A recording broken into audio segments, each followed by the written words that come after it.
មនុស្សខ្លាំងពិតប្រាកដមិនមែនស្ថិតនៅលើលុយឋានៈបុណ្យស័ក្តិនោះទេគឺស្ថិតនៅត្រង់សមត្ថភាពនៅក្នុងការប្រឈមនឹងសភាពការជីវិតរបស់យើងគ្មាននរណាម្នាក់ស្គាល់ពីសភាពការជីវិតរបស់យើងច្បាស់ជាងយើងខ្លួនឯងទេពេលជួបបញ្ហាគ្មានអ្នកណាមកប្រឈមជំនួសអ្នកទេបើអ្នកមិនរឹងប៉ឹងអ្នកនឹងចាញ់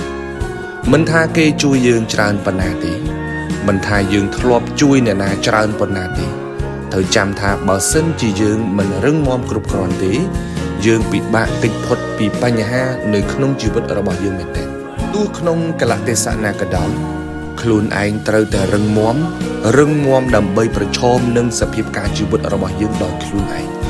បញ្ហាកំពុងតែសាកល្បងសមត្ថភាពយើងរៀងរាល់ថ្ងៃតើយើងរឹងមាំខ្លាំងប៉ុណ្ណាទោះដល់ជំហានចុងក្រោយក៏ដោយ